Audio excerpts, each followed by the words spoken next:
Komið sæl og velkomin í Spursmál, föstudaginn 14. júní. Það leikur allt á reiði skjálfi í pólitíkinni hérna heima. Það verður ekki ofsögum sagt. Og við vitum ekki hvernig þinginu mun ljúka, eldhúsdagsumræður hafa gengið sína leið, en núna erum við að sjá fleiri og fleiri mál koma upp þar sem að ráðherrar lenda í hár saman. Matvælaráðherrann gaf loksins út hvalveiðileyfi eins og henni bar lög og samkvæmt, en margt bendir til þess að hún hafi dregið lappirnar allt og lengi í því að gefa út þetta sama leyfi. Hafa menn velt vöngum yfir því, jafnvel út frá orðum forsætisráðherrans, að ekki hafi verið fylgt lögum og reglum varðandi þessa ákvörðun. Þetta mun hafa afleiðingar og við sjáum það á forsíðu Moggans núna í morgun að miðflokkurinn boðar vantraust á matvælaráðherrann í komandi viku. Það verður spennandi að sjá hvaða þingmenn í stjórnarliðinu og utan þess munu styðja slíka tillögu. En það eru fleiri mál og nokkuð óvænt sem að rata á borð ríkisstjórnarinnar. Sigurður Ingi Jóhannsson, sem nú orðið fjármálaráðherra, hann sendi bréf til lögreglunar með tilmælum að menn ætti að rannsaka og skoða nánar netsölu með áfengi sem hefur vaxið hröðum skrefum að undanförnu. Það var til þess að dómsmálaráðherrann Guðrún Hafsteinsdóttir sendi bréf og pillu leið á fjármálaráðherrann það að ákæruvaldið og lögreglan væri sjálfstætt í sínum störfum og að það væri ekki heppilegt að ráðherrar væri að hlutast til starfsemi þessara mikilvægu stofnana. Þannig hafa þingmenn sem að meðal annars hafa reynslu innan úr þessu kerfi sagt að það sé óþolandi að ráðherra hafi gengið fram með þessum hætti og við munum sjá hvort að þetta hafi afleiðingar inn í stjórnarsamstarfinu á komandi vikum, en reyndar bendir mjög margt til þess að þessi stjórn hafi ákveðið að lafa út kjörtímabilið fram á næsta haust. En það eru fleiri mál sem að við stöndum frammi fyrir.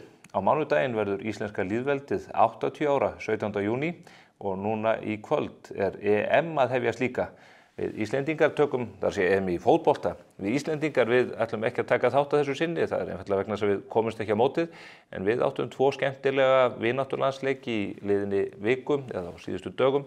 Englendingar lögðu við nokkuð auðveldlega 1-0, en svo mættum við Hollendingum í Rotterdam og ég var svo heppinn að mæta á þann leik og fylgjast með honum. Heppinn og ekki heppinn. Feyenoord-völlurinn er auðvitað mjög skemmtilegur en það var ekki gaman að sjá hollendingarna valta yfir landsliðið okkar. Það verður hins vegar mikil fótboltaveisla framundan og þið megið vera viss það að Morgunblaðið og mbl.is munu fylgja því máli vel eftir. Hér eftir örskamma stund Þorsteinn Pálsson, fyrrum forsætisráðherra og formaður Sjálfstæðisflokksins, hann ætlar að fara yfir fréttir vikunnar með mér. Það auðvitað í pólitíkinni bæði hér heima og erlendis. Og þegar að við höfum lokið þeirri umræðu, þá kemur hingað Dagur B. Eggertsson fyrrum borgarstjóri og við ætlum að ræða ýmis álitamál tengjast embættisfærslu hans sem borgarstjóra á síðustu árum. Fylgist þið vel með.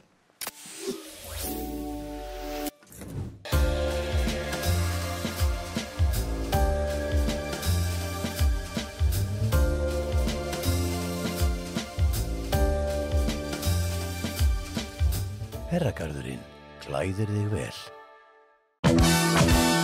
Frisco, frisco, frisco, frisco.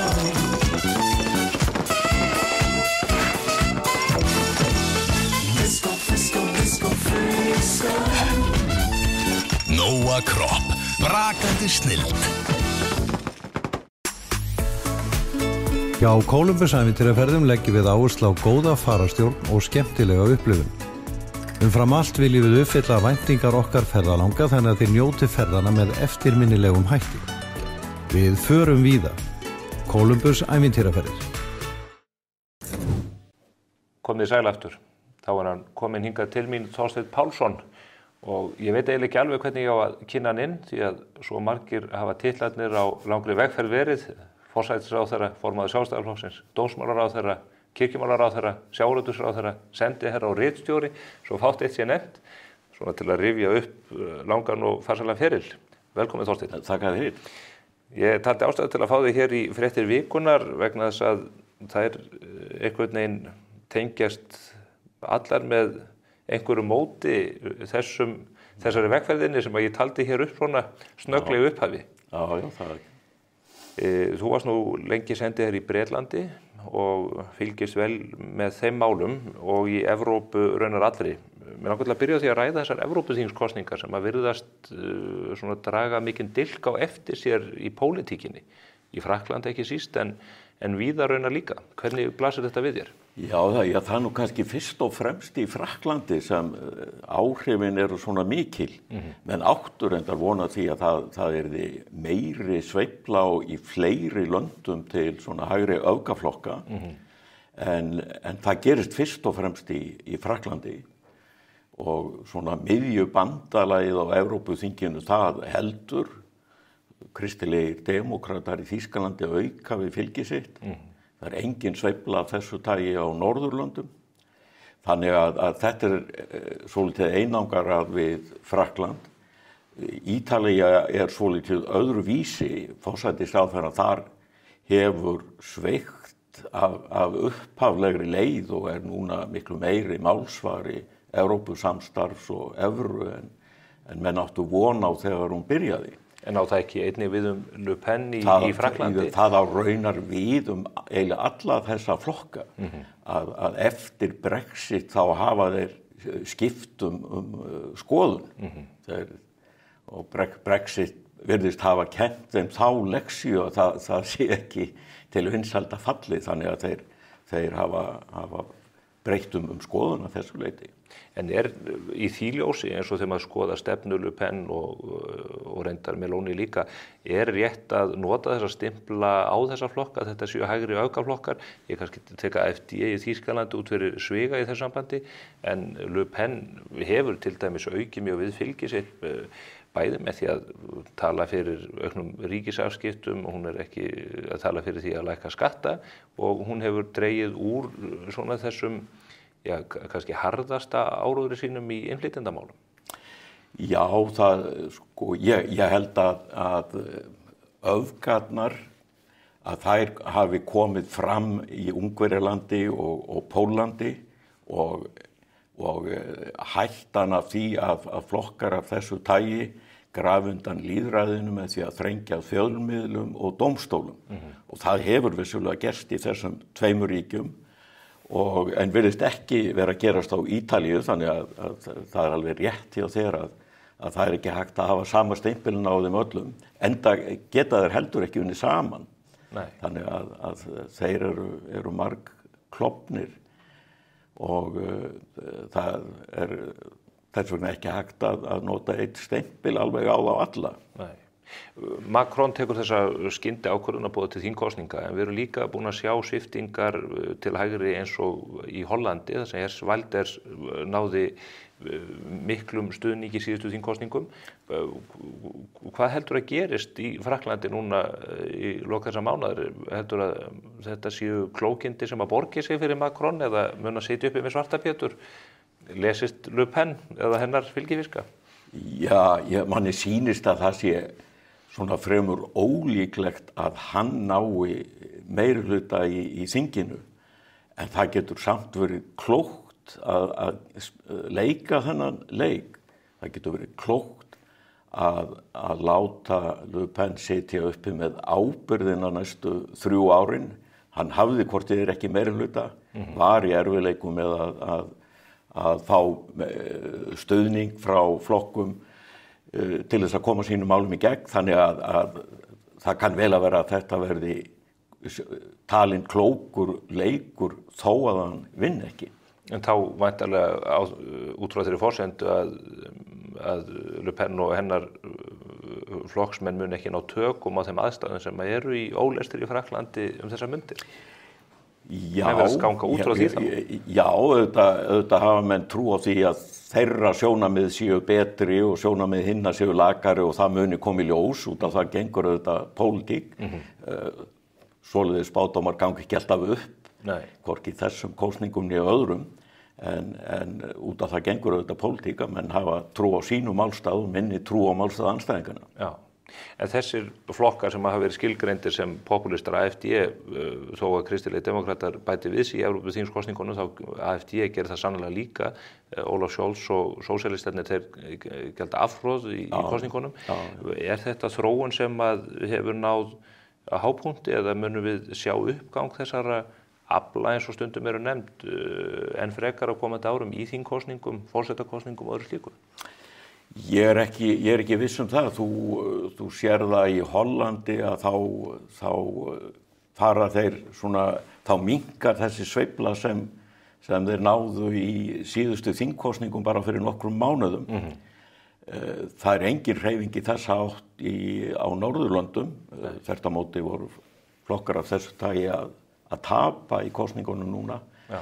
Þannig að ég ekkert viss að þetta sé upphafað einhverju öðru meira. Ég held að það sé svona bara þokkalegt í jafnvægi í evrópskri pólitík. Það augljóslega mikil vandamál í Frakklandi en þannig stöður koma alltaf upp öðru hvoru. Og manni sýnist það nú þetta að vera saga Frakklands meira og minna allavega á 20. öldinni.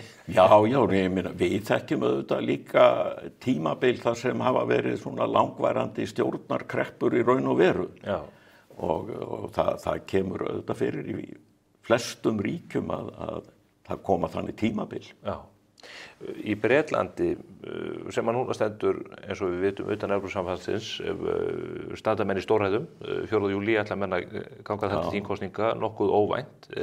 Þú bjóst nú lengi í London og varst í samskiptum við stjórnarherrana sem það réðu ríkjum á þeim tíma. Er þetta ekki algjört feigðarflan hjá Rishi Sunak að boða til kosninga þegar við lítum til mælingana sem hann hafði áður en að tekur ákvörðunina og síðan ljósið þróunar síðan þar sem að popúlistinn Farage að, ég leyfi mér að segja ekki allt vitlaust. Já, það eru flestir sem líta svo á að hann hafi gert mistök, sérstaklega í hans eigin flokki. En ég held að við erum að hafa í huga að hann með margklófinn flokk, þríklófinn flokk að minnstakosti og það dregur úr trúverðugleika ríkisstjórnar þegar að baklandið klofið og hóparnir ganga í gagnstæðar áttir. Það kæmi mér ekki á óvart að hann hafi hugsað dæmið að þó að hann eigi von á betri hagtölum í haust, þá hafi hættan af því að missa trúverðugleika af þessum ástæðum, klofningnum í baklandinu, verið hættulegri heldur en að bíða eftir betri hagtölum. Og þess vegna hafa hann ákveðið að höggva á hnútinn og fara í kosningar strax. Í hverju birtist þessi? En hvort að það skili árangri svo annað mál. Það nú ekki mikla líkur til þess að þeir vinni þessar kosningar. Í hverju birtist þessi klofningur baklandsins og útskýrir það fyrir áhorfendum? Já, það auðvitað þannig að það eru öfl lengst til hægri sem vilja loka Bretlandi meira, þeir sem voru í fylkingabrjósti fyrir Brexit. Það eru aðrir hópar í íhaldsflokknum sem vilja opnari og meiri samskipti við aðrar þjóðir, menn greinir á það í flokknum hversu langt á að ganga í að lækka skatta og án þess að skera niður útgjöld og þessi klofningur hefur verið augljós mjög lengi og varð auðvitað mjög djúpur eftir Brexit. Sir Keir Starmer, hann nú ekki, maður getur ekki haldið því fram að hann sé mikið sjarmatröll en hann hefur unnið á eftir að hafa tekið við flokki sem að var í raun og veru rústir einar. Eru líkur á því að hann siglið þessu bara örugglega í höfn eða eru einhverja líkur á að Farage geti einhvern veginn hrist hann upp úr þessu að spilin lendi öðruvísi á borðinu heldur menn gerðu ráð fyrir? Já, ég held að minnir að Economist hafi sagt í fyrra að hugsanlega væri tími leiðilegu stjórnmálamannanna komin aftur en honum hefur allavega tekist að skapa trúverðugleika í kringum flokkinn og það allar líkur á því að hann nái hreinu meirihluta en eins og þú segir þá mikil undiralda og hvert Farage getur leitt mál á þessum stutta tíma sem eftir það bara opin bók. Og hann algjörlega óútreiknanlegur. Já, sjálfsögðu hann orðinn það og það auðvitað mjög merkilegt eins og kom fram í gæra í fyrsta skipti hann með færan skoðanakönnun þar sem hann stærri en íhaldsflokkurinn. Það eru náttúrulega gífurleg tíðindi í breskri pólitík. Já, og hleypir eiginlega málunum bara út af fyrir sig í loftu upp. Já, en auðvitað vegna einmenniskjördæmanna og það eru ekki hlutfallskosningar að þá alveg óvíst hversu mörg þingsæti hann fær út á þetta fylgi. Já. En það sýnir svona landslagið og hvernig fólk að hugsa. Þetta einmenningskjördæma kerfi, þetta sanngjarnt og gott eða er þetta ósanngjarnt? Já, það á vissan hátt ósanngjarnt en það sanngjarnt að því leyti að kjósendur hafa meiri tækifæri til þess að kjósa hvaða ríkisstjórn þeir fá. Og það auðvitað hluti af lýðræðinu að kjósendur viti hvers konar stjórn þeir fá með atkvæði sínu. Og það auðvitað bara kosturinn við þetta kerfi en hinn gallinn auðvitað sá að það skilar ekki fulltrúum inn á þing í hlutfalli við skoðanir fólksins. Nei. Á Norðurlöndum hafa flokkar leyst þetta með því að mynda blokkir og með því að kjósa einhvert flokk hægra megin eða einhvert vinstra megin menn að kjósa ákveðið stjórnarmynstur. En hér vita menn bara akkúrat ekki neitt hvað að kjósa. Menn vita ekki hvert lóðin lenda varðandi vogarskálina. Nei. Í því sambandi langar mig til að færa talið að íslensku pólitíkinni. Þar held ég að Vinstri grænir hafi, við að það segja stuðnings með Vinstri grænna hafi ekki búist við því að þeir bara kjósa þá stjórn sem að þeir sitja uppi með núna og heldur ekki stuðnings með Sjálfstæðisflokksins á sínum tíma. Ég hef þó að þetta samstarf hafi verið endurnýjað.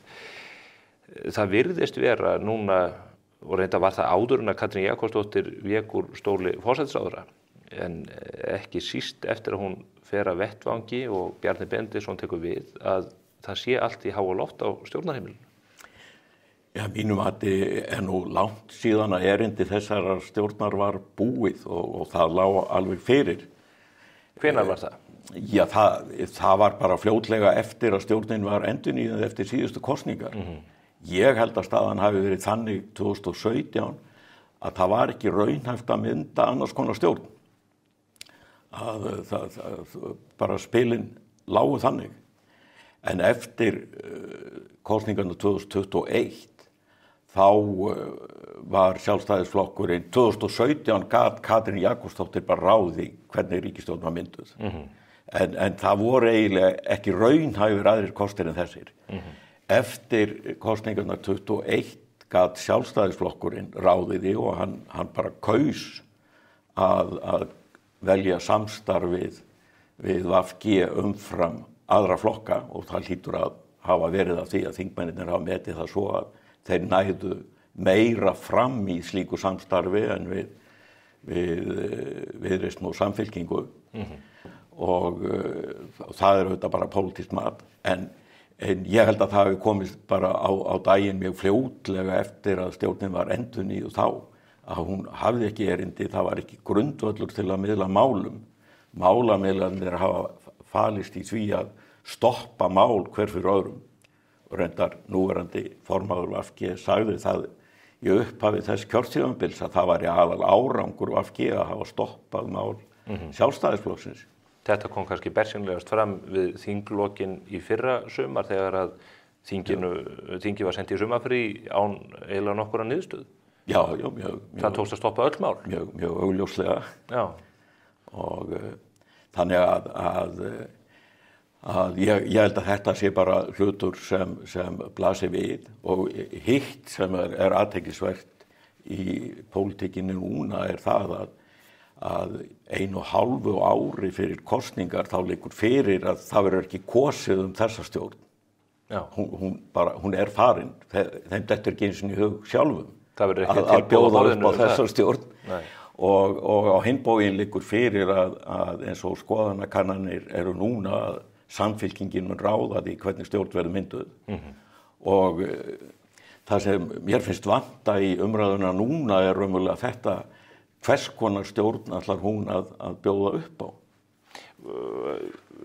Heldurðu þá í raun og veru að það sé ekki von á því að stjórnin springi núna og það komist mikil hreyfing á fylgið? Heldurðu að þessi stjórn lafi þrátt fyrir þessar ofboðslegu innantökur?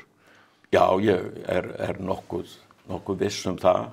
Ég held að samstarfið hefði ekki verið endurnýjað þegar að Katrín Jakobsdóttir fór, nema að í því hafi falist ákvörðun þeirra allra að sitja út kjörtímabilið.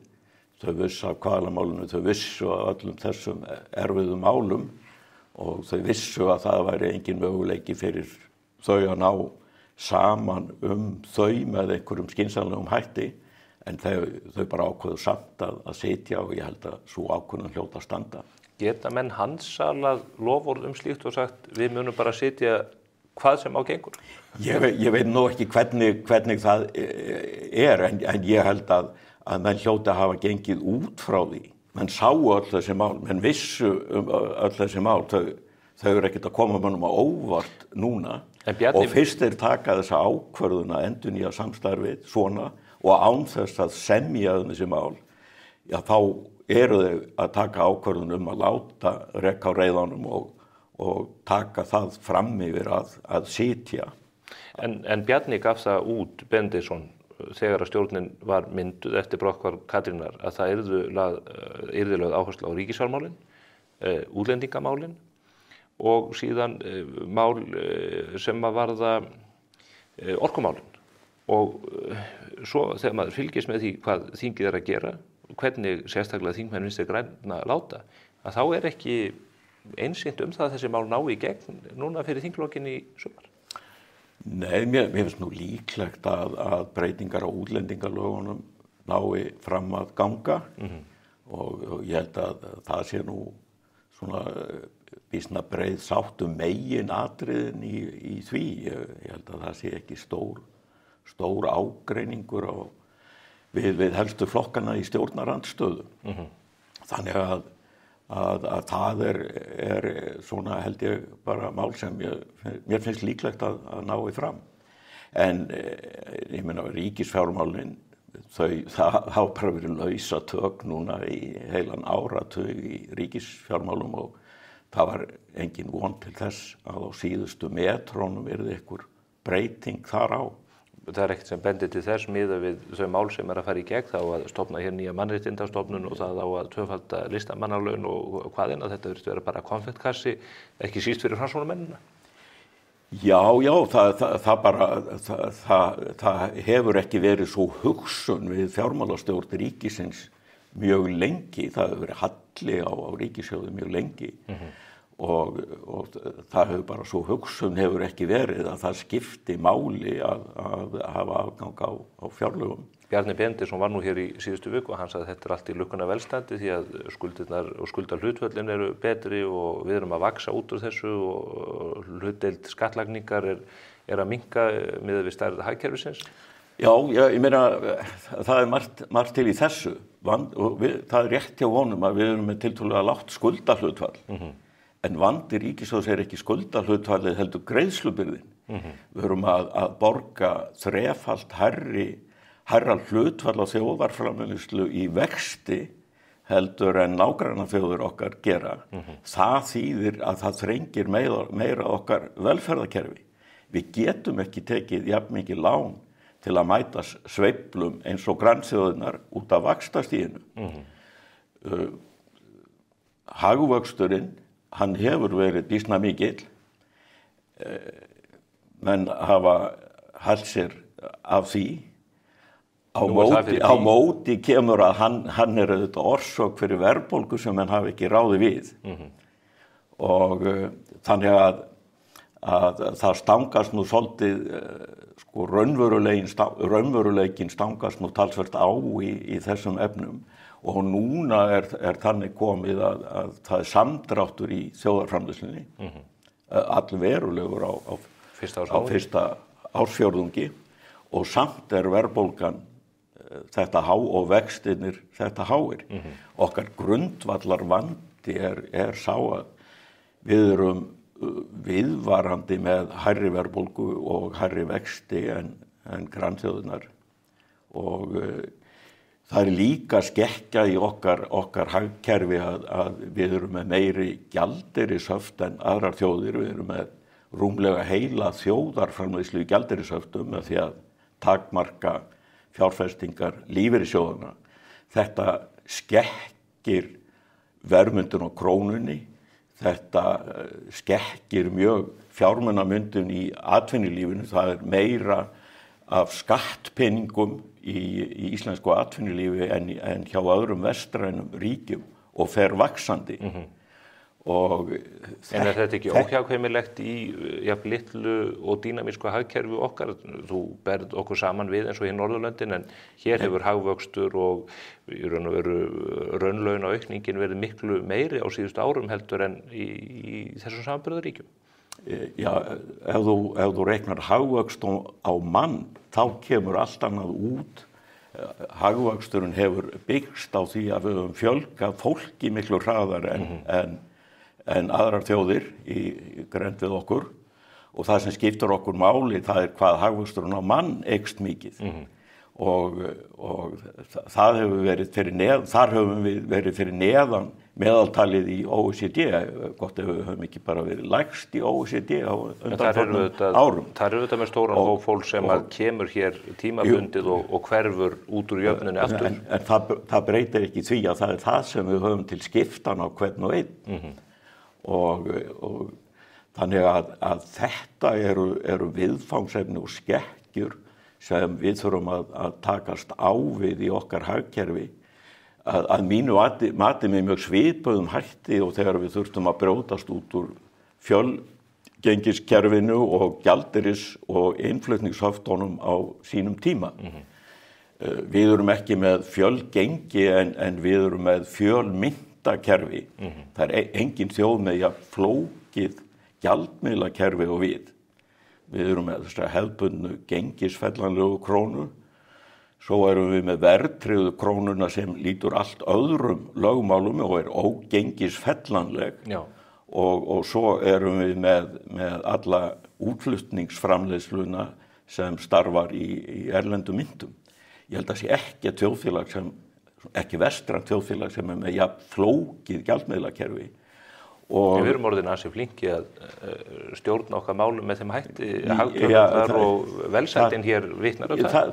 Það vissu og auðvitað það rétt að íslensku þjóðarbúskapur er mjög sterkur. Við vorum líka með gott þjóðfélag eftir seinni heimsstyrjöld, en við töldum samt að við getum gert betur með því að brjótast út úr haftakerfinu og fjölgengiskerfinu. Þannig að það auðvitað spurning það og að skapa hér meiri stöðugleika og líka innbyrðis réttlæti vegna þess að það ekki til langframa hægt að segja að sumir í þjóðfélaginu eiga að búa við hagstæðari skilyrði á fjármálamarkaði en aðrir. Þannig það nú reyndar í öllum þjóðfélagum? Já, menn hafa mismunandi, eru mismunandi vextir eftir því hvað menn að gera. En menn starfi ekki í mismunandi í þremur ólíkum gjaldmiðlum. Já, menn gera það nú reyndar eftir því hvort það séu það eru til að mynda engin rök fyrir því að bóndi í Landeyjum þurfa að borga þrefalt hærri vexti þegar hann byggir sér fjós en útvegsbóndi í Vestmannaeyjum þegar hann byggir sér frystihús. Jú, það eru reyndar mjög sterkur rök fyrir því. Annar þeirra hefur tekjur í erlendri mynt og hinn ekki. Það er auðvitað það er ástæðan fyrir mismununum en það réttlætir ekki mismunin. Af hverju tryggjum við ekki öllum sömu aðstöðu? Ég held að flestir séu þeirrar skoðunar að það verði að jafna þennan aðstöðumun bændana og þá gerum við það með því að leggja á skatta og borga einhvers konar vaxta bætur til bændana, millifærslukerfi. Hin leiðin miklu skynsamlegri að afnema millifærslunar og gefa mannum tækifæri til þess að starfa á sama grundvelli. Þetta spurning hugmyndafræði, vilja menn millifærslur og skatta eða almenna hagstjórn. Ef það mögulegt í þessum afskaplega ólíku greinum með ólíkar undirstöður. Mér langar til þess að fara aftur að pólitíkin í þinginu, ekki þessa pólitík sem ég veit og hefur þó mikinn áhuga á. Það var það hvalveiðarnar, af því að þú varst nú sjávarútvegsráðherra langt árabil. Og leiðir ekki hvalveiðar. Leiðir ekki hvalveiðar, en nú erum við með þetta hnútukast milli þingflokkana og í raun og veru atvinnulífsins og þingsins hins vegar. Hvernig blasir þetta við bara út frá löggjöfinni sem við búum við og eiginlega aðstöðu fyrirtækja sem að telja sig að geta stólað á atvinnufrelsi á grunni þeirra sömu laga? Já, ég er ekki alveg viss að ráðherrann hafi sagt að hún hafi ekki átt neittra annarra kosta völ. Ég hefði haldið að það væru til málefnaleg rök að stöðva hvalveiðar en það verður auðvitað að gera það með málefnalegum hætti og eðlilegum fyrirvara. Ég held að sé engin vafi að ráðherrann hefur í það minnsta brotið málsmeðferðarreglu stjórnsýslunnar og dregið þetta of lengi. Er það alvarlegt mál? Það er auðvitað mjög alvarlegt mál og það er en hvaða ástæða lá þar að baki og niðurstaðan ekki í mínum huga geta verið tvær ástæður. Önnur ástæðan er svo að ráðherrann hafi bara talið eða ríkisstjórnarflokkarnir hafi talið hyggilegt að draga ákvörðunina fram yfir forsetakosningar. Það kann að vera skýring en það er jafn ólögmætt fyrir það. Það er ekki málefnaleg ástæða. Hin ástæðan kann að vera svo að hún hafi viljað gera hvort tveggja að leyfa veiðarnar og koma í veg fyrir af þeim yrði. Og það tókst henni sannarlega. Og sennilega er það nú skýringin. En í mínu mati er þetta bara bara eitt dæmi. Þetta er bara stjórnarflokkarnir leysa mál sín á milli með þessum hætti. Þetta er bara eðli stjórnarsamstarf af þessu tagi og menn bara verða að kaupa það þessu verði.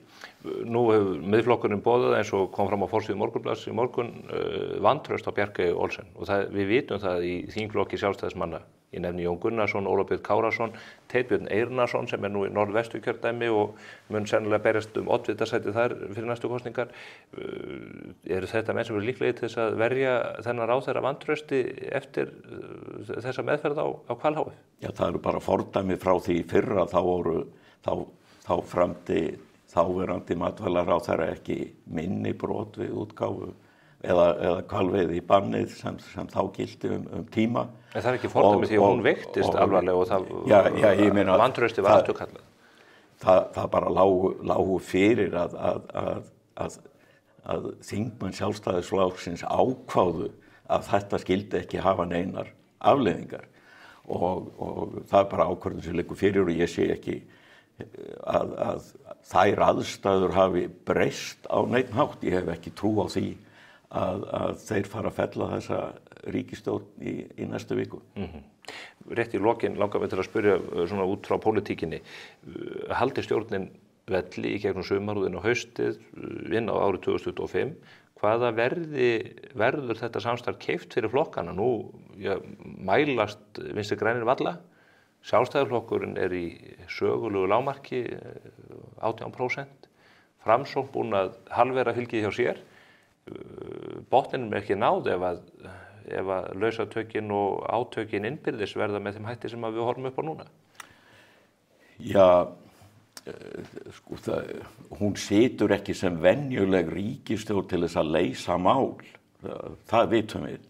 Og það er bara spurning hvað einstakir flokkar gera til þess að styrkja sína stöðu innan ríkisstjórnar samstarfsins fyrir næstu kosningar. Ég hygg að VG muni ganga býsna langt í því og það er þannig að og ég hugsa að það hafi svolítið bitnað á VG að flokkur forsætisráðherra þarf jafnan að gefa meira eftir. Og hann kann að þurfa að gera það upp við sig að hann gerur ekki eftir að þá rofni samstarfið og stundum bara betra að það gerist. En í annan tíma vilja menn heldur sitja og láta gefa eftir. En flokkur forsætisráðherra yfirleitt í þessari stöðu, hann þarf að gera meira eftir og ég held að VG hljóti að nýta sér það til að ganga feti framar en þau hafa gert fram að þessu og styrkja þannig stöðu sína og þau eru þá fyrst og fremst að ná atkvæðum frá Samfylkingu og þá spurning hvernig hún bregst við því til að halda því fylgi. En þú þá spáði að Sjálfstæðisflokkurinn muni missa enn að fylgi sínu ef að Bjarni þarf að lengja í tömnum á komandi misserum? Það getur farið eftir því á hvaða sviðum það er. Miðflokkurinn hefur verið að taka til sín atkvæði mest út af innflytjendamálum. Mér sýnist vera komin meiri ró yfir þau mál, þannig að ég er ekki vissum hvað miðflokkurinn hefur mikið að segja í Sjálfstæðisflokkinn ef það mál verður afgreitt. Þannig að það er ekkit víst að hann tapi miklu meira yfir til miðflokksins þó að þetta gerist. Ég held að sú barátta verði fyrst og fremst á milli VG og Samfylkingarinnar þau vinstri atkvæði sem Samfylkingin hefur náð til sín. Það kemur í ljós í sumar, eða jafnvel á næstu 2 vikum, hvort að þú reynist sannspár líf þessarar ríkisstjórnar. Við sjáum til með það, en þakka kærlega fyrir komuna til okkar hér í Spursmál, Þorsteinn Pálsson. Takk kærlega. Við ætlum að venda hvað okkar í kross, en þó ekki meira svo að við fáum annan öflugan stjórnmálamann hér í settið til að ræða annars konar pólitík, borgarmálin. Dagur B. Eggertsson er hér handan við hornið. Með Toyota Relax getur þú framlengt ábyrgðina á bílnum þínum upp í 10 ár. Já, 10 ár. Hægt og rólega 1 ár í senn og engar áhyggjur. Toyota. Engin vandamál. Bara lausnir. Komið þið sæl aftur. Hingað í Spursmál kominn Dagur B. Eggertsson, fyrrum borgarstjóri og formaður borgarráðs núverandi. Er ennþá virkur í borgarmálunum og það er full ástæða til að taka stöðun á honum í núverandi ástandi. Er það ekki rétt, Dagur? Það heldur áfram að gusta þig þó að þú sért farin úr hinu háa embætti? Já, og ég er ekki alveg hættur, en þetta er búið að vera fín vika. Við vorum að halda upp á 30 ára afmæli Reykjavíkurlistans í gær í Ráðhúsinu með upprifun og ýmsu og ótrúlegt í raun að hugsa til þess hvað borgin hefur þróast og breyst á þessum tíma. Þórunn Sveinbjarnardóttir að skrifa það á miðopnu Mókans í morgun meðal annars. Þannig að það er að mörg að taka. Ég eiginlega hnifti í þig hér fyrir nokkrum vikum síðan þegar það gustaði mikið þig í tengslu við lóðamál, bensínstöðalóður og annað og það er mál sem að tengdi sig inn á Ríkisútvarpið og þar var allt vitlaust innan búðar og sér ekki fyrir endan á því öllu saman og mig langar aðeins til þess að taka þá umræðu við þig hér. Ég get svo sem ekki kannski varið miklu tíma í tæknilegar umræður þessar lóðir en eitt af því sem að ég hef tekið eftir í þeim gögnum sem að við höfum skoðað hér á Morgunblaðinu og fjallað það er að þessar lóðir sem að þið afhendið olíufélögunum eru af tvennum toga. Það er annars vegar lóðir sem að þessi fyrirtæki hafa samninga til langs tíma og þið tókuð ákvörðun að losa til þess að breyta borginni hraðar en ella hefði orðið. En í mörgum tilvikum eru þarna líka lóðir sem að voru með útrunna lóðaleigusamninga sem þýðir það einfaldlega að olíufélögin höfðu engan beinan rétt eða kröfu til þess að reka sína starfsemi þar og þið gátuð á grundvelli dómafordæmis og þeirra löggjafar sem krafið þau að skila lóðunum bara grófjöfnuðum og engum tönkum í jörðinni en þess í stað fá þau þessar lóðir afhentar og geta búið sér til sennilega milljarða verðmæti úr þeim. Er þetta ekki rétt lýsing? Nei, ég myndi nú ekki segja að þetta væri rétt lýsing. Hvað er rangt í lýsingunni? Og þetta er kannski hluti af mikilvægur og spennandi umræðu hvernig sveitafélög og Reykjavík í að standa málum gagnvart atvinnulífi en líka reyndar íbúum. Hvað rangt í lýsingunni? Varðandi lóðalegu samninga. Já, það sem einhverjir hafa gefið sér í umræðunni að leysa úr læðingi milljarða verðmæti. Það deilir enginn það að þú skilgreinir byggingarétt á lóð og þá verða til verðmæti í byggingaréttinu. Og það eru byggingaréttir sem þið seljið dýrum dómum út borg og bí? Já, þegar við erum að útluta lóðum í fyrsta skipti þá seljum við lóð, ekki satt, og einhver kaupir lóðina. En hvað þýðir það að einhver kaupir lóð? Við látum í raun afnotarétt landsins af hendi og þú fær lóðalegu samning lóðina. Og í þessum tilvikum erum við ekki að láta olíufélögin hafa lóðir sem þau hafa ekki haft áður. Við erum að fjalla lóðir sem að þau fengu útluta fyrir árum og reyndar í öllum tilvikum áratugum. Þannig að En samningarnir tóku enda? Já, eins og atvinnuhúsnæðissamningar jafnar gera þegar liðin eru 50 ár. Og þetta gildir meira að minnum öll stór eða mjög mörg stór atvinnusvæði í borginni að þau eru komin á tíma og þá það þetta álitamál hvernig stendur borgin að. Og við höfum auðvitað verið í því stóra verkefni núna á undanförnum árum þegar við Jón Gnarr tökum við borginni 2010 þá fóru 10 íbúðir í byggingu á heilu ári. Strax eftir hrunið? Já, strax eftir hrunið. Það var sem bara botnfrosið og algjör látiða og við þurftum að koma þess af stað húsnæðisbyggingum. Fyrst var nú mikið hlegið að mér því ég sagði að það vantaði íbúðir en á endanum voru nú flestir sammála það að það vantaði sérstaklega litlar og meðalstórar íbúðir og við fórum að kortleggja svæðin sem væru áhugaverð í því. Þar á meðal voru stór atvinnusvæði þar sem að ýmist voru hús á miklu stærri lóðum þar sem var hægt að byggja eða stór atvinnusvæði eins og í Vogabyggð og Ártúnshöfða og svo framvegis þar sem að við komum staðið að vera hagkvæmt að byggja. Og hvernig áttu nú að fara að því? Þar voru lóðalegu samningar með mismunandi gildistíma, mismunandi ákvæði og það var sest yfir það og var heilmikil vinna að búa til aðferðafræði sem myndi tryggja jafnræði, sem myndi tryggja ákveðin hvata til þess að fara af stað en líka hagsmuni borgarinnar. Þannig að við samþykjum í hverju og einu tilviki þegar við förum í svona stóru umbreytingaverkefni, einhvern samningsramma og borgarráð fær tillögu að því frá okkar sérfræðingur, samningsramma fyrir viðkomandi svæði, hvaða leikreglur gilda og gilda þá fyrir alla. Og þetta hefur reynst vel, Vogabyggðin að byggjast, núna Ártúnshöfðin komin af stað.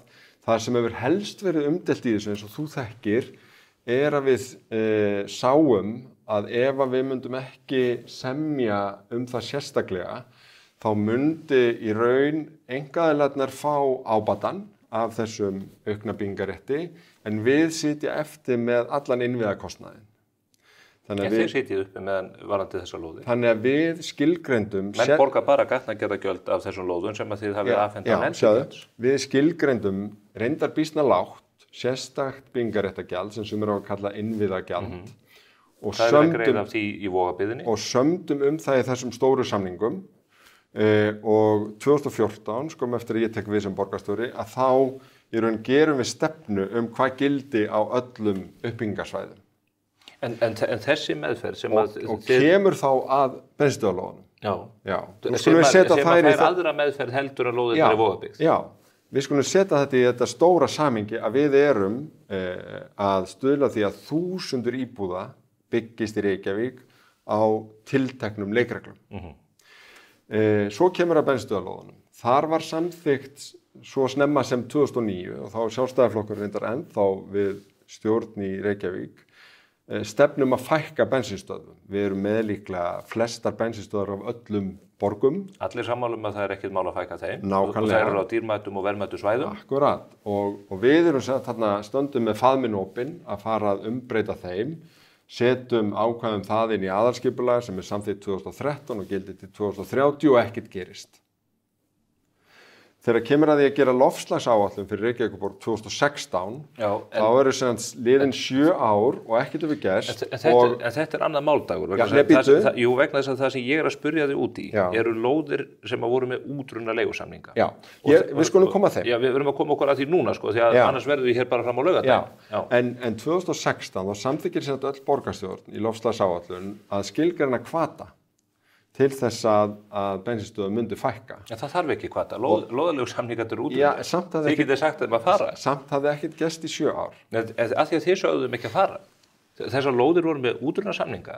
Þið gátuð samkvæmt dómafordæminu frá Höfn í Hornafirði, sem er mjög skýrt, og samkvæmt löggjöfinni sem að sá dómur byggði á. Þið gátuð sagt við þessi félög, þið verðið að taka þessar bensínstöðar að þessum lóðum, fjarlægja tankan úr jörðinni, skila lóðinni grófjafnaðri og þið þau geta boðið hana út og selt hana til hæstbjóðanda eins og þið gerið ástæðar annars þar í borgarlandinu.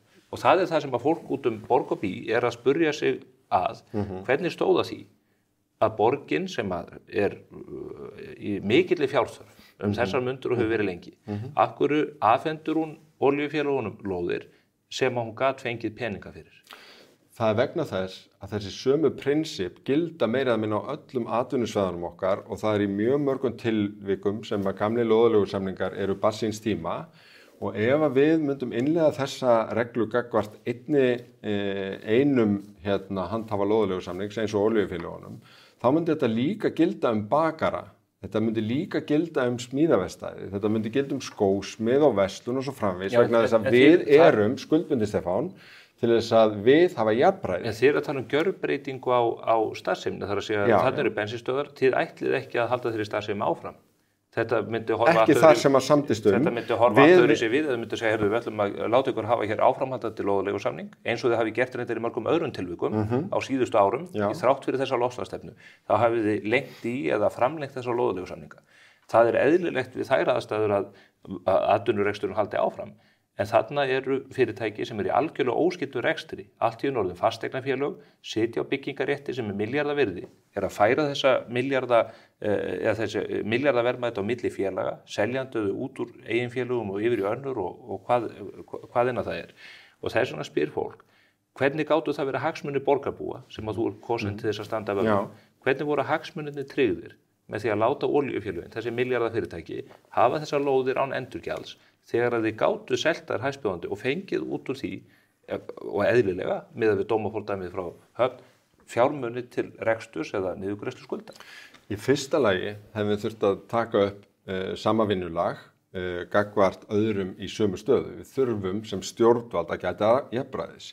Í öðru lagi var það mat okkar sérfræðinga og reyndar borgarráðs sem allt samþykti þessa aðferðafræði og fagnaðinni reyndar alveg sérstaklega að það ætla að bíða eftir að allir samningarnir myndi renna út og fara þá í einhverja svona aðgerðir eða málaferli, það myndi tefja þetta ár Samningarnir eru útrunnir. Og áratugi. Samningarnir eru útrunnir. Nokkrir samningar eru útrunnir og það gildir mjög víða í borginni að samningar kannski fyrir bakari og bifreiða vest og annað slíkt og það er svo mikið. Þá þær lóðir sem að ennþá voru samningar.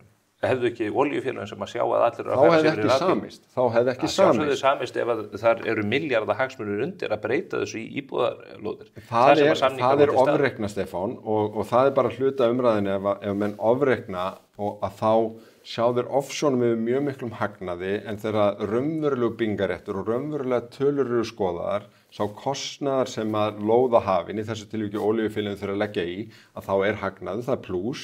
Þess vegna fara það stað, en hann verður ekki, Stefán. Þau verða að leggja í kostnaðin óháð því hvort þau fá byggingaréttinu eða ekki. Dæmið frá Höfn í Hornafirði, sem er alveg skýrt, er þannig að þegar að lóðaleigusamningurinn renn og enda, þá berðin samkvæmt samningunum að fjarlægja þessa atvinnustarfsemi. Dómurinn í Höfn fjallaði skúr sem frá upphafi var hugsaður til bráðabirgða. Sömu ákvæði í samningunum. Já, en við getum ekki. Þegar við erum að stýra borg og þróa borg umgengist þetta þannig að við gefum þá út að allir lóðalegu samningar sem eru útrunnir að borgin ætla að kaupa upp eða leysa til sín það án þess að það hafi gríðarlegar afleiðingar Það hefði gríðarlegar Það er afleiðingar. engar afleiðingar þegar þið segir hér ætlum Það við að hefur gera, við ætlum að gríðarlegar gera afleiðingar. breytingar Leið mér að á taka grundvelli bara dæmi. skipulagsmála. Leið mér að taka dæmi. Bakari sem kaupir lóð fyrir 50 árum, byggjur upp sinn rekstur, kannski áfangum yfir langan tíma og fjölskyldunar öll í þessu og setur allt sitt í þetta. Prinsipið sem að þú ert að tala fyrir núna. Þetta er algjörlega ósambærilegt mál. Nei, Jú. nei, þetta er nefnilega nákvæmlega Nei, þetta sömu er lóðalegu ósamkvæmilegt. samningarnir og gilda fyrir óboðslega mörg fyrirtæki í borginni og þú ert að gefa til kynna og sjálfstæðisflokkurinn í borginni hefur sveiflast í 180 gráður í þessu að skilaboð sveitafélag segja vera það að ef að það er ekki önnur ákvæði í samningnum bakaríð heldur en að hann eigi að hafa sig á brott, að þá eigi það að vera hinn nýja stefna borgarinnar. Bakaríð yrði gjaldþrota, fjölskyldan eignalaus og líka bifreiðarverkstæði sem er sambærilegan, verslunin sem er sambærilegan samning og það hefur einfallega verið þannig í borgarstjórn hingað til fyrir utan þetta upphlaup sem að ég held að sé ekki alveg að marka að við höfum öll átt á okkur á því. Fólk sér ofsjónum yfir því þegar að þessi milljarða fyrirtæki fá byggingarétti sem að önnur fyrirtæki. Þið hafi verið að reyna að selja stóra lóð í rætur Öskjuhlíðar fyrir 700-800 milljónir. Gengið illa reyndar. Það varpar ljósi á það er svo mikil pólitísk freisting hvers konar risahagsmunir eru þarna undir. Vegna þess að olíufélögin er ekki vinsæl. Það er ofboðsleg pólitísk freisting. Af hverju þau ekki vinsæl?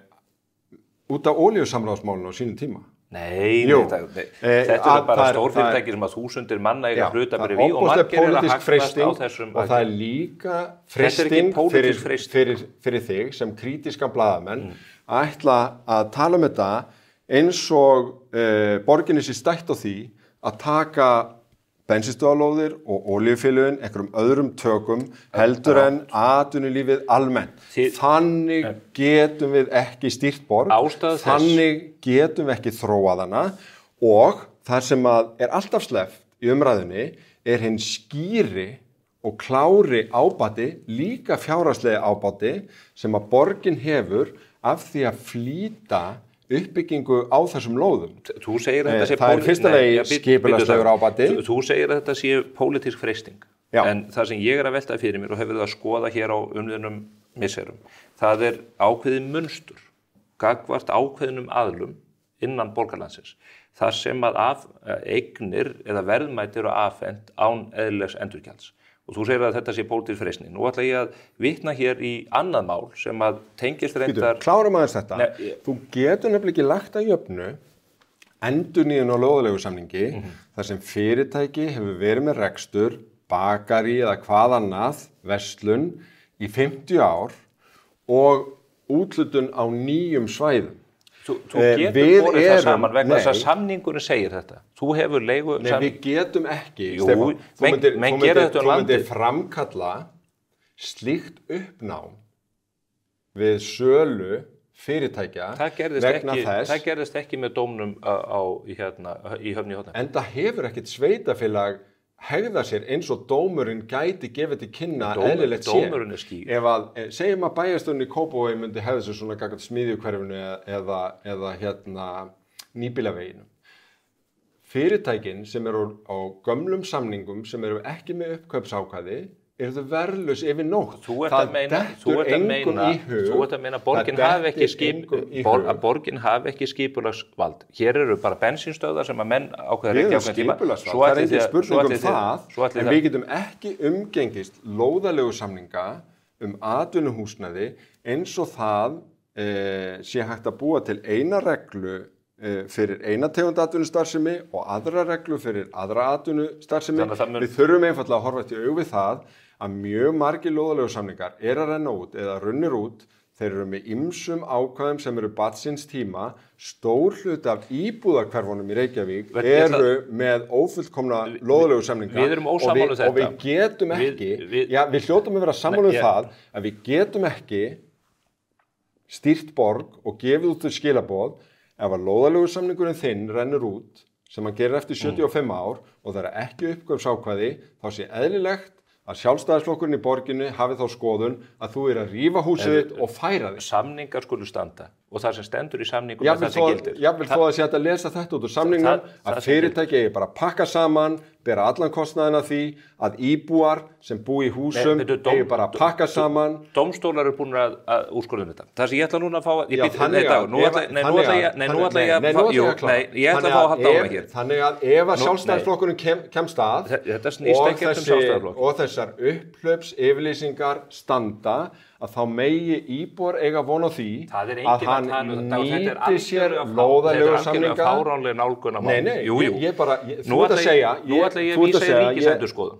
Nú ætla ég að vísa í ríkisendurskoðun. Stefán, þú ert núna að horfa á eitt samning kofa á Höfn í Hornafirði. Þú ert að heimfæra þig yfir á alla lóðalegu samningi í Reykjavík og þú ert að halda þig fram að það hafi ekki afleiðingar ef að flokkurinn eins og sjálfstæðarflokkurinn ætlar að beita lóðalegu samningum sem eru ófullkomnir frá gamalli tíð til að setja fullt af fólki og fyrirtækjum á hausinn. Það er enginn að Þú ert að boða þetta og þetta gagnrýna mig fyrir að gera þetta ekki. Þú ert að gagnrýna mig fyrir að gera þetta ekki. Og þú ert hér með fullyrðingar það að menn ætla að gera eitthvað sem enginn hefur talað þannig að það er ekki rétt. Nú ætla ég hins vegar. Þar erum við sammála vegna þess að ég held að það sé bara. Nei, þú vilt ekki hleypa mér áfram. Ég vil gjarnan hleypa mér áfram. Ég vil bara að við skiljum, við ætlum ekki að skilja þetta, þennan popúlisma eftir ósvaraðan. Það er ekki hægt að stjórna borg svona. Ok, þetta er popúlismi. Þá ætla ég að fá að vísa hér í ríkisendurskoðun. Það er annað dæmi. Það varðar reyndar ríkisútvarpið og ríkissjónvarpið og þá ágætu stofnun. Þið afhentuð og tókuð þátt í því að breyta skipulagi á lóð upp í Efstaleiti sem að færði ríkisútvarpinu 1,5 milljarð í tekjur. Ríkisendurskoðun sendi frá sér skýrslu árið 2019 þar sem þeir fóru yfir þetta. Ég ætla að fá að vitna í þessa skýrslu hér. Þegar litið til framangreins er athyglisvert að árið 2015 hafi Reykjavíkurborg gengið til áðurnefnds samnings við RÚV lóðaréttindi og byggingarétt á lóðinni við Efstaleiti án þess að gera kröfu þátttöku í stofnkostnaði innviða og því að gera lóðina byggingarhæfa. Einnig vekur athygli hversu lítill hluti afraksturs þessa samnings kom í hlut borgarinnar. Ríkisendurskoðandi leggur ekki mat á það hvort hér sé reyndum opinbera aðstoð að ræða, þó er víst að bæði ríki og borg framseldu umtalsverð verðmæti til ógjaldfærs opinbers hlutafélags til að hægt að lækka skuldir þess. Þú hefur fullyrt hér, allavega þrisvar í þættinum nú þegar, að þið hafi gett jafnræðis milli aðila og að þetta séu ósanngjarnar yfirlýsingar varðandi lóðirnar hjá olíufélögunum. Hér er ríkisendurskoðun sem er hvorki Sjálfstæðisflokkurinn né Stefán Einar í spursmálum að benda á það að þið hafið afhent verðmæti til ríkisjónsins á undirverði. Að þið hafið ekki fengið sanngjarnt endurgjald fyrir þessar lóðir í þessum samningum sem þið gerðuð. Já, það hefði verið gott ef að ríkisendurskoðun hefði leitað til okkur á sínum tíma eftir gögnum málsins. Þannig eru þeir að fara villur vega alveg svo borgarstjórnarflokkur? Að vissu leyti má segja það vegna þess að 20 árum tæpum áður en þetta var gert, að þá leysti borgin til sín nyrsta hluta ríkisútvarpslóðarinnar. Þessi nú er lögfræðistofa, heilsugæsla og svo framvegis. Þá var gerður samningur það að ríkisútvarpið afsalaði þessum gæðum með ákvæðum að borgin gæti ekki gert neitt frekara tilkall til lóða ríkisútvarpsins. Þannig að því leyti var upphafstaðan í þessum samningum ólík öllu öðru, af því að þessi sérstaki samningur var til.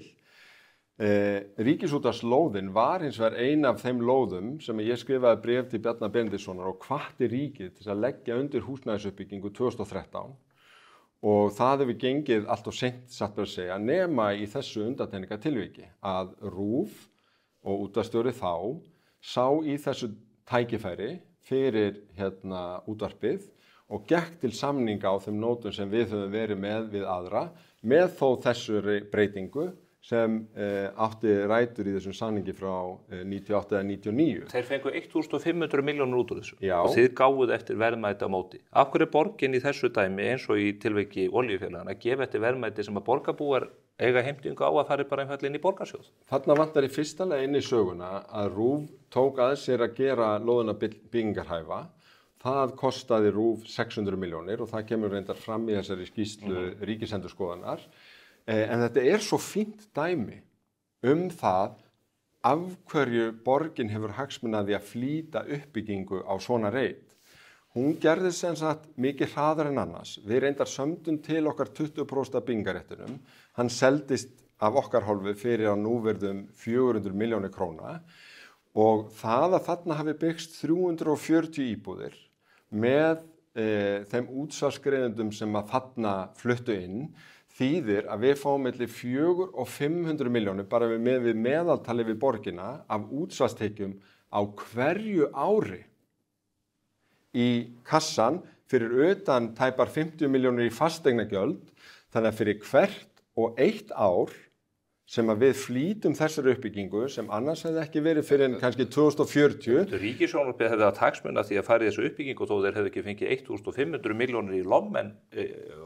Við fáum 500 milljónir á ári. Ef við flýtum því um 10 ár, þá fáum við 5 milljarða. Það er ekkert sem segir, það er ekkert sem að bendi til þess að ríkissjónvarpið hefði ekki ráðist í þessa framkvæmdir þó þeir hefðu ekki fengið lóðina gefins. Já, hvers vegna hefur ríkið þá ekki tekið útrétta samvinnuhönd okkar vegna þess að ég sendi líka bréf Laugarnesi þar sem Listaháskólinn hefur verið, ég sendi Keldnalandið, ég sendi Ánanaustreitin. Þessi reitir hafa allir tafist og ef þú horfir á reiknistæmið þá eru sem sagt mjög miklir fjárhagslegir hagsmunir fyrir borgina að flýta þessar uppbyggingu, þá líka við bensinstöðvarlóðirnar, þar eru sambærilegir útreikningar til, en þetta er líka svo mikið almannahagsmunamál að ríkið liggi ekki á landi á frábærum stað. Það er ekkert sem bendir til þess að þeir myndu liggja á landinu þó að þeir hefðu ekki rétt afgjald. Já, ég hef nú bara verið að nudda í þeim árum saman varandi ýmsa reiti og það hefur gengið svona og svona. Ríkisútvarpið var orðið ógjaldfært á þessum tíma, þeir þurftu að fá peninga í kassan. Þannig að þetta er bara aðgerð til þess að bjarga fjárhag ríkisútvarpsins. Ég held að það hefur bara verið jákvæð hliðaráhrif að ríkisútvarpið... Það er meira jákvæð hliðaráhrif. Þeir ráðast í þessa aðgerð. Af hverju er það neikvætt að ríkisútvarpið hafi í raun fengið eitthvað í sinn hlut út af þessu? Það er ekki neikvætt. Málið er það fyrir borgina. Þó að ekki hefði verið. Við fengum frábærar íbúðir. Borgarbúar spurja sig eins og af hverju á það verið á kostnað okkar. Það er ekki á kostnað okkar. Jú, það er á kostnað þeirra. Nei, við fáum gatnagerðargjöld, við fáum útsvar, sem þið hefðu líka fengið þó að þeir hefðu ekki fengið 1,5 milljarð. Alls ekki. Nei, vegna þess að ríkisútvarpið út af samningnum frá 99. Þú segir alltaf að borgin fær ekki neitt nema við göngum að afarkostum olíufélagana eða göngum að afarkostum ríkisútvarpsins. Geta rekið bensinstöðvar mjög lengi. Ekki á lóðum þar sem lóðasamningurinn er útrunninn. Jú, vegna þess að hann endurnýjar sjálfkrafa og þarf þá að segja upp og fyrir dómi yrði látið á það reyna hvort að þau hafi notið jafnræðis við aðra sambærilega lóðir sem skipta hundruðum í borginni og mér hefur fundist pólitíkin í þessum málum falla í þá freistni. Þetta er ríkisendurskoðanir að tala um þetta hér, þeir eru ekki pólitík. Nei, en ég var að fara yfir hvaða ábata borgin hefur af því að það byggist upp á rúfreitnum. Þú fullir að borgin fá ekki neitt ábata nema þú gefur í sífellu eftir verðmætum. Mér langar til að nefna hér þriðja dæmi. Við deilum þeim verðmætum sem verða þarna til og greiningar okkar sína að þegar við þéttum byggð þá er vissulega ákveðin innviðakostnaður sem fellur á borgina. Það er 4 milljónir á hverja íbúð. Ef við þenjum út byrðina, þá er 24 milljónir í innviðakostnaður sem fellur á borgina. Þannig að fjárhagslegir hagsmunir okkar, Stefán, af því að fara í svona verkefni eins og Rúfreit eru gríðarlega miklir fyrir utan samgönguhagsmunna, umferðina, þetta er allt annað mál. Nú ætla ég að ræða við þig annað dæmi sem að kemur annar átt en var það líka afhending og eigna á undirverði. Fyrirtæki GN Studio sem er í eigu Baltasar Kormáks, hann keypti af ykkur lóðir undir 25.000 fermetra af íbúðarhúsnæði og 4.000 fermetra af atvinnuhúsnæði og þetta er árið 2016 og þeir borguðu 1,6 milljarða fyrir þessi verðmæti. Þið fengu 2 fasteignasala til þess að meta þessi verðmæti. Þið buðuðu þetta ekki út, það var engin annar sem komst að samningaborðinu. Þið fengu 2 fasteignasala til að meta þetta og sá sem að nefndi lægri upphæðina, svo upphæð var tekin og pluss 10% afsláttur þar ofan á. Hinn fasteignasalinn, það munar 27% á því. Þetta er enn eitt dæmi þar sem að þú myndu væntanlega segja að þetta byggist hraðar upp ef þú semur við Baltasar Kormák, en af hverju ósköpunum þurfti borgin að afhenda þessar eignir á þessu undirverði þegar ljóst er að þetta félag og umsvifin í kringum framkvæmdir á þessum lóðum er að fara að skila ábata upp á milljarða ofan.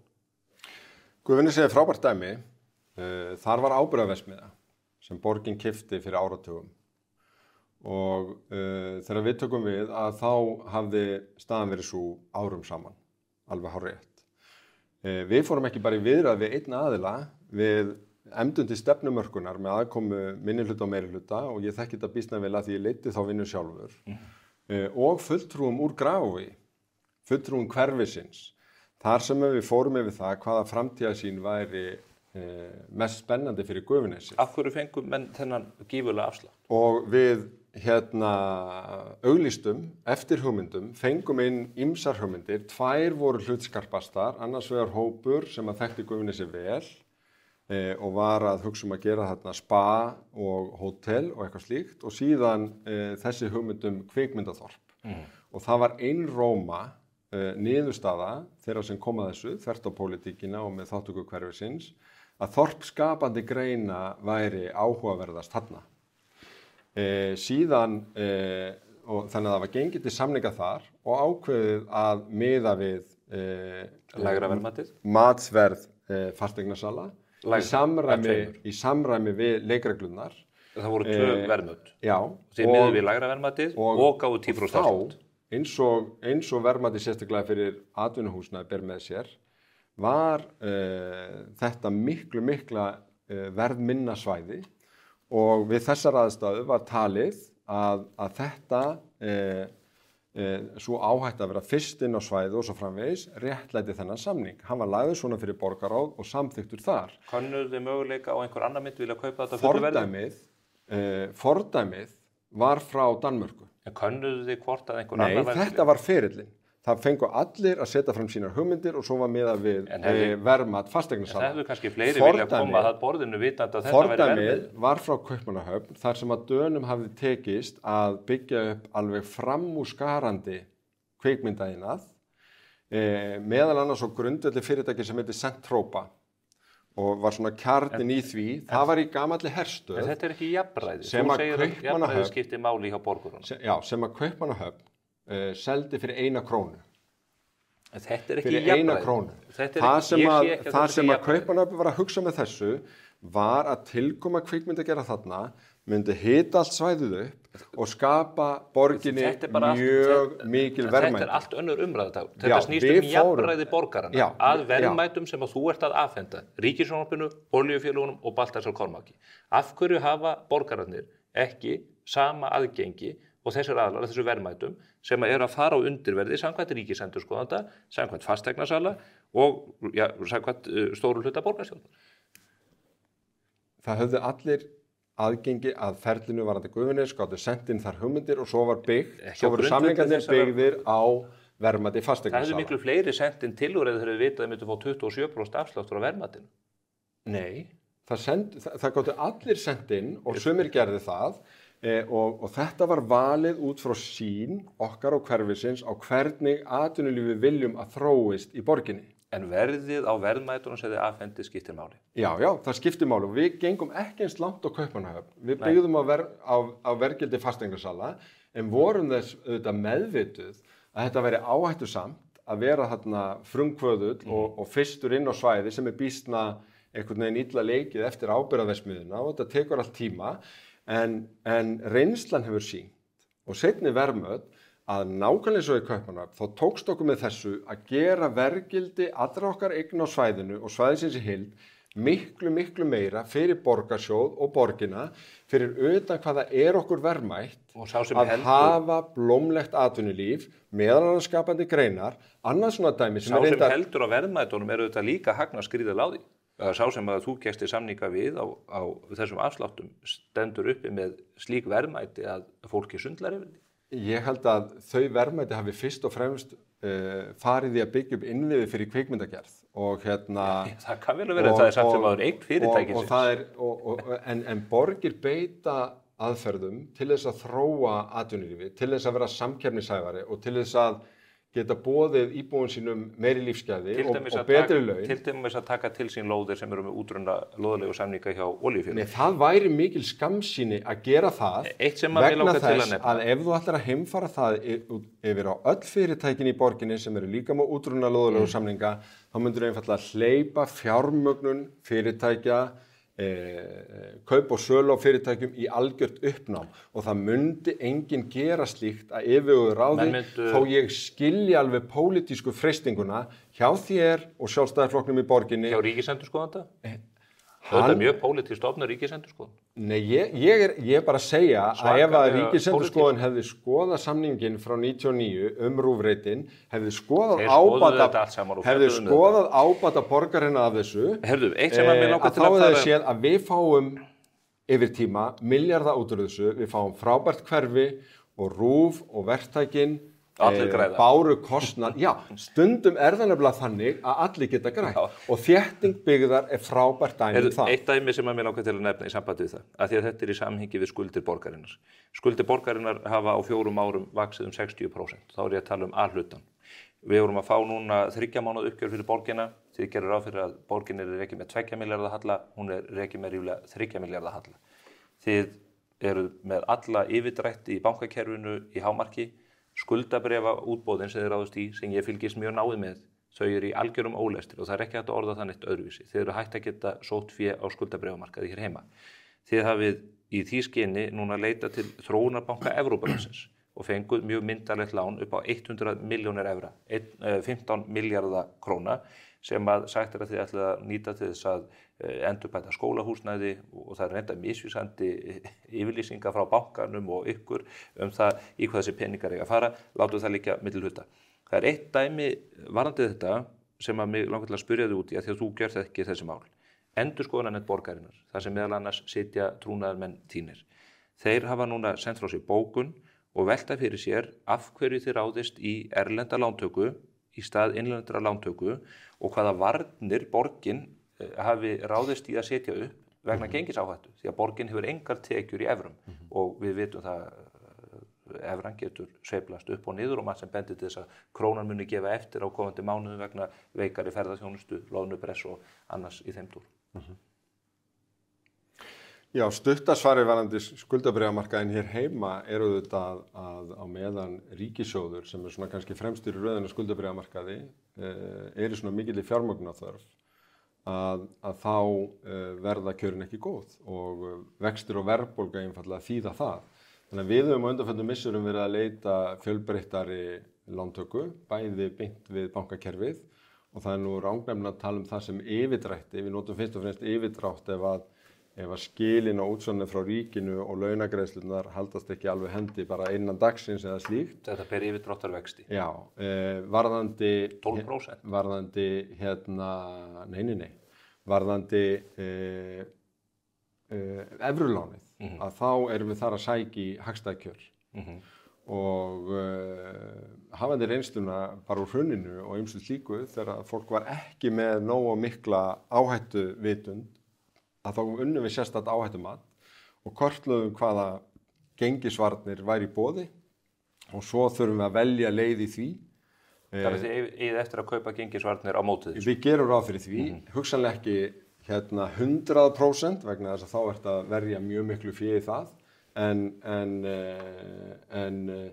bara í takt við þetta, við einfallega lögðum þetta upp frá upphafi og ég sé að ríkið er líka að taka lán úr sömu átt, þetta er einfallega mjög hagstæð lán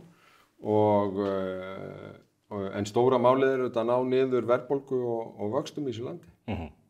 Það er spennandi verkefni. Þú ert á leiðinni landsmálin þegar að kosið verður næst, er það ekki?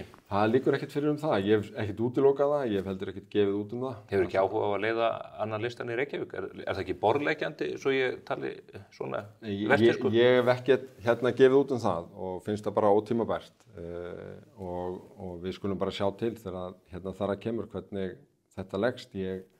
Mér liggur ekkert á að gera það neitt upp fyrir mig, en ég hef auðvitað færi hvatningar við það, en það er alltaf mál. Ertu sammála formanni Samfylkingarinnar í stórum málum, nefni útlendingamálin sem dæmi? Mér finnst Kristrún hafa komið bara eins og ferskur vindur inn í landsmálin og tala skýrt forgang fyrir heilbrigðismálin í næstu kosningum. En útlendingamálin, innflytjenda og hælisleitendamálin. Ertu sammálinni í þeim efnum? Mér fannst hún bara benda á þar hluti sem að allir hafa verið sammálum lengi. Að það sé illa gert gagnvart þeim sem að sækja að vera mjög lengi á þess að fá svör. Þau með ekki vinna og þetta bara þannig að margt sem að þarna má laga og aðrir hafa lagt einstakar setningar út og ég ætla ekki að fara að elta þá umræðu. Samfylkingin hefur alveg skýra sýn í þessum málum. Hvenær myndu gefa út hvort þú ætlar að taka landsmálin í fangið? Bara þegar það kemur og þegar það tímabært og ég er búin að gera það fyrir mig.